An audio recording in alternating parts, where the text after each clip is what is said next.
নমস্কার, আমি অরূপ চক্রবর্তী চলে এলাম আমার ইউটিউব চ্যানেল অরূপ সিতে। আপনাদের সকলকে স্বাগত। ইতিমধ্যে আপনারা গতকালকের এপিসোড দেখে ফেলেছেন, যেখানে জয় বাংলা বলার অপরাধে শুভেন্দু অধিকারী একজন আরামবাগের বাসিন্দাকে রোহিঙ্গা বলে দাগিয়ে দিচ্ছেন। তো বাংলায় কথা বললে যাদের গাত্রদাহ হয়, জয় বাংলা বললে যাদের গাত্রদাহ হয়, তারা নিঃসন্দেহে হয় পাকিস্তানি, খানসেনা অথবা রাজাকার। এবার শুভেন্দু অধিকারী পাকিস্তানি কিনা আমি বলতে পারবো না, কারণ কদিন আগে বিধানসভায় দেখলাম অনেক পাকিস্তানের পতাকা নিয়ে এসেছিল। আমার আপনার কাছে তো পাকিস্তানের পতাকা থাকে না, পাকিস্তানিদের কাছে থাকতে পারে। আর যদি পাকিস্তানি না হন, তাহলে নির্ঘাত রাজাকার, কারণ রাজাকার আর পাকিস্তানি ছাড়া আর কারুর তো জয় বাংলায় আপত্তি হওয়ার কথা নয়। কিন্তু রাজাকারদের জন্য বোধহয় ওই একটাই লাইন আবারও বলতে ইচ্ছে করে, যারাই হবে রাজাকার, পরিণতি দিনের শেষে তোমারও হবে ধানকার। ধানকার দেখেছেন তো, কত চেষ্টা করেছিল গদি মিডিয়া, কত চেষ্টা করেছিল বিজেপিকে ধরে রাজাকার হওয়ার শ্রেষ্ঠ জায়গায় পৌঁছতে, দিনের শেষে তাকেও ঘাট ধাক্কা খেতে হয়েছে। তাই যারাই হবে রাজাকার, দিনের শেষে ধানকার। এই পরিণতি তাদের প্রত্যেকের জন্য অপেক্ষা করছে। এদিকে এসআইআর নিয়ে উত্তাল দেশ। স্পেশাল ইন্টেন্সিভ রিভিশন, নাকি অভিষেক বন্দ্যোপাধ্যায় যেটা বলেছেন সাইলেন্ট ইনভিজিবল রিগিং, চুপি চুপি ভোটের কারচুপি, এই নিয়ে দেশ উত্তাল। উত্তালে কিছু নেই, সুপ্রিম কোর্ট ভর্ৎসনা করছে ইলেকশন কমিশনকে। সারা দেশ বুঝতে পারছে জুয়াচুরি কোন জায়গায় নামিয়ে আনতে চাইছে, তারপরেও ভ্রুক্ষেপ নেই। কিন্তু এবার সুপ্রিম কোর্টের কাছেও সম্ভবত ঘাত ধাক্কা খেতে চলেছে। তো এসবের মধ্যেই আজ সকালে বর্ষণ সিক্ত পশ্চিমবঙ্গে এবং দেশে মানুষ নতুন খবর পেল। কি খবর? হিন্দুত্ববাদের রমরমা জয় জয়কার। সাধ্বী প্রজ্ঞা, প্রজ্ঞা সিং ঠাকুর ওরফে সাধ্বী প্রজ্ঞা, যিনি 2008 সালের সেপ্টেম্বর মাস, সেই সময় মালেগাঁওতে মহারাষ্ট্রে একটি মোটর বাইকে করে বোমা নিয়ে গিয়ে একটি নির্দিষ্ট সংখ্যায় মানুষ যেখানে জমায়েত হয়েছিলেন তার মধ্যে বোমা বিস্ফোরণ ঘটান। 6 জন মানুষ সেই স্পটেই প্রাণ হারান। 6 জন মানুষ প্রাণ হারান, শুধু তাই নয়, প্রায় 150-র কাছাকাছি মানুষ সেইখানে আহত হন, গুরুতর আহত। সেই ঘটনার পরবর্তীকালে যখন সিট গঠিত হয়, এনআইএর তদন্ত হয়, এনআইএর তদন্তে কদিন আগে আমরা দেখেছিলাম এনআইএ নাকি সুপ্রিম কোর্টে তদবির করবে যাতে অপরাধীদের সর্বোচ্চ সাজা হয়। আমরাও ভেবেছিলাম যে কলিকালে এহেন উলট পুরাণ, কারণ এনআইএ মানে বর্তমানে বিজেপির চাকর বাকর। বিজেপির যত শরিক হাত ছেড়ে চলে যাচ্ছে, নতুন নতুন শরিকের নাম হচ্ছে কোথাও সিবিআই, কোথাও ইডি, কোথাও ইনকাম ট্যাক্স, কোথাও এনআইএ, বর্তমানে সর্বশেষ সংযোজন election commission of India.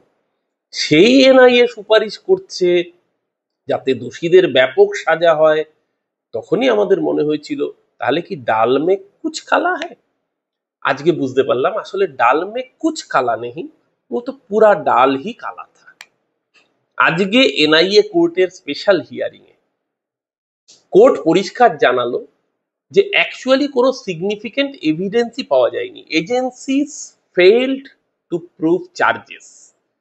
Agency ব্যর্থ হয়েছে প্রমাণ করতে অভিযোগ। কেন ব্যর্থ? এনআইএ ব্যর্থ হয়েছে কারণ এনআইএ বলছে তারা নাকি সেই ঘটনাস্থল থেকে কোনো ফিঙ্গারপ্রিন্টের ডেটাই সংগ্রহ করেনি, তারা নাকি ঘটনাস্থল থেকে ভিডিও ফুটেজই নেননি। এবং আরো ইন্টারেস্টিং, যেই মোটর সাইকেলে করে বোমা নিয়ে আসা হয়েছিল, বোমা ব্লাস্ট হয়েছিল, সেই মোটর সাইকেলের ইঞ্জিন নাম্বার, চেসিস নাম্বারই নাকি এনআইএ পায়নি। ভেবে দেখুন, দেশের সর্বোচ্চ একটি সংস্থা যারা এই ধরনের তদন্তের জন্য বিশেষভাবে প্রশিক্ষণ প্রাপ্ত, যারা এই ধরনের সন্ত্রাসবাদী হামলায় স্পেশাল ট্রেন্ড কি করে তদন্ত করতে হয়, তারা নাকি কোনো তথ্য প্রমাণ খুঁজে পাননি যাতে প্রজ্ঞা ঠাকুর এলিয়াস সাধ্বী প্রজ্ঞা এবং প্রসাদ শ্রীকান্ত পুরোহিত, অবসরপ্রাপ্ত কর্নেল, তাদের বিরুদ্ধে কোনো প্রমাণ করা যায় যে তারাই আসলে 17 বছর আগের ওই সেপ্টেম্বর মাসের 29 তারিখে এই মালেগাঁও বোমা বিস্ফোরণটা ঘটিয়েছিলেন কিনা। বোমা বিস্ফোরণের ফলে এতজন মানুষ মরে গেল, এত মানুষ আহত হলো, কিন্তু এনআইএ কোনো তদন্তে কোনো সূত্র, কোনো ক্লু, কোনো সাক্ষ্য প্রমাণ জোগাড় করতে পারলো না। পারবে না সেটা তো জানা কথাই। কি করে পারবে? এই সাধ্বী প্রজ্ঞা কে? এই সাধ্বী প্রজ্ঞা হিন্দুত্বের পোস্টার গার্ল।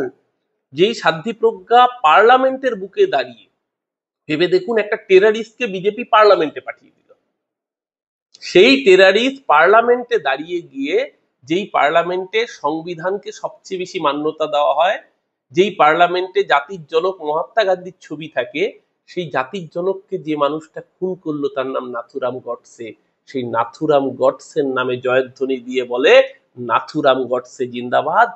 সেই সাধ্বী প্রজ্ঞা হিন্দুত্ববাদীদের পোস্টার বয়, আরএসএস ভিএইচপির পোস্টার বয়, বিজেপির প্রজেক্টেড মুখ, তার বিরুদ্ধে তথ্য প্রমাণ খুঁজে পাবে কি করে? শিব ঠাকুরের আপন দেশে আইন কানুন তো সর্বনেশে হতেই হবে। কিন্তু আমরা তো বিচার ব্যবস্থার বিরুদ্ধে নই, এবং আমরা আশা রাখি। আজকে এনআইএ কোর্ট বলেছে যে আমরা তদন্তে প্রমাণের অভাবে আমাদেরকে বেকসুর খালাস করতে হচ্ছে, প্রমাণের অভাবে। কথাটা মাথায় রাখবেন, agencies fail to prove charges. অপরাধটা এজেন্সির, অপরাধটা এনআইএ, এবং এই এনআইএ হচ্ছে বিজেপির চাকর বাকর, অমিত শাহ নরেন্দ্র মোদীর পোষ্যভৃত্যে পরিণত হওয়া একটি সংগঠন, যারা বিজেপি শরিক দলের থেকেও বেশি শরিকের ভূমিকা আজকে অবতীর্ণ। আমরা ভরসা রাখি সুপ্রিম কোর্টের উপরে। সুপ্রিম কোর্টে আগামী দিনে এই মামলার আবার শুনানি রয়েছে। একাধিক মামলা এরকম, কখনো এমপিএমএলএ কোর্ট, কখনো এনআইএ কোর্ট, কখনো স্পেশাল কোর্টে যেই হিয়ারিং হয়েছে, যেই মন্তব্য এসছে, যে রায় এসছে, সেই রায় সুপ্রিম কোর্টে গিয়ে পুরোপুরি উল্টো হয়ে গিয়েছে। আমরা আশা রাখবো সুপ্রিম কোর্ট নিশ্চিতভাবে এনআইএ কে ভর্ৎসনা করবে এবং সেখানকার যাবতীয় তথ্য প্রমাণ কোর্টে প্রডিউস করতে বাধ্য করবে এনআইএ কে। নইলে আবারও গোটা ভারতবর্ষের মানুষের সামনে প্রমাণ হবে যে এই বিজেপি বেছে বেছে যারা টার্গেট করে একটি নির্দিষ্ট সম্প্রদায়ের মানুষকে খুন ধর্ষণে মদত দেয়। গুজরাটের ক্ষেত্রে তো আমরা দেখেছি, যারা দাঙ্গা করেছিল, যারা বিলকিস বানুর শিশুপুত্রদের পাথরে আছড়ে মেরে খুন করার পর বিলকিসকে উপর্যুপুরি ধর্ষণ করেছিল, কদিন আগে স্বাধীনতা দিবসের দিন তাদের জেল থেকে বের করে এনে মালা দিয়ে বলেছে, তোমরা তো হিন্দু বীর, তুমি তো ব্রাহ্মণ, তুমি কি করে ধর্ষক হবে? বিলকিস একটা মুসলমান মেয়ে, ওকে রেপ করেছো, তুমি হিন্দু বীর। যারা এই মাইন্ডসেট নিয়ে চলে তারা সাধ্বী প্রজ্ঞাদের মুক্তির জন্য যে সচেষ্ট হবে, এটাই নতুন কিছু নয়। কিন্তু দেশের সর্বোচ্চ বিচার ব্যবস্থা, সর্বোচ্চ ন্যায়ালয়, তাদের প্রতি পূর্ণ আস্থা রয়েছে। আশা রাখবো সুপ্রিম কোর্ট নিশ্চিতভাবে এনআইএ কে বাধ্য করবে সমস্ত সাক্ষ্য প্রমাণ জমা দেওয়ার জন্য। দেশের মানুষের সামনে প্রকৃত সত্যিটা দিনের আলোর মতো পরিষ্কার হয়ে উঠবে। এই তদন্ত যতদিন হয়েছে, 17 বছর অতিবাহিত, এনআইএ চার্জ হাতে নিয়েছে, প্রায় 16 বছর হয়ে গিয়েছে। এই 16 বছরের মধ্যে মাথায় রাখবেন 11 বছর বিজেপি ক্ষমতায়, সমস্ত তথ্য প্রমাণ লোপাট হচ্ছে, যেটুকু রয়েছে সেগুলোকেও টেম্পারিং করে দেওয়ার চেষ্টা করা হচ্ছে। কিন্তু আজকের যুগে, ডিজিটাল যুগে, কোনো প্রমাণ পুরোপুরি নিশ্চিহ্ন করা যায় না। তাই যদি সঠিকভাবে চাপ দেওয়া যায়, নিশ্চিতভাবে যারা এই ঘৃণ্যতম খুন, বোমা বিস্ফোরণ এবং এত মানুষকে আহত করার জন্য দায়ী, সেই সাধ্বী প্রজ্ঞা এবং প্রসাদ শঙ্কর পুরোহিত, সেই সমস্ত খুনি লুম্পেন বাহিনী যারা সন্ত্রাসবাদী কাজকর্ম চালায়, তাদের সাথে পেহেলগামের যারা সন্ত্রাসবাদী কাজকর্ম চালিয়েছে, তাদের মধ্যে কোনো পার্থক্য নেই। দুটোই মুদ্রার এপিঠ আর ওপিঠ। ভরসা সুপ্রিম কোর্টের উপরে। নিশ্চিতভাবে আগামী দিন আদালত সেই দিকে নির্দেশ দেবে যাতে দেশের মানুষ প্রকৃত বিচারটা পায়। আপনারা কি মনে করছেন অবশ্যই কমেন্ট বক্সে জানান। আর যদি ভিডিওর বক্তব্যের সাথে সহমত হন, লাইক শেয়ার তো করবেনই, বন্ধুদেরকে বলবেন চ্যানেলটিকে সাবস্ক্রাইব করে নিতে। আজ এ পর্যন্তই, আবার পরের দিন আসবো অন্য কোনো বিষয় নিয়ে। ভালো থাকুন সবাই, নমস্কার। আমি অরূপ চক্রবর্তী।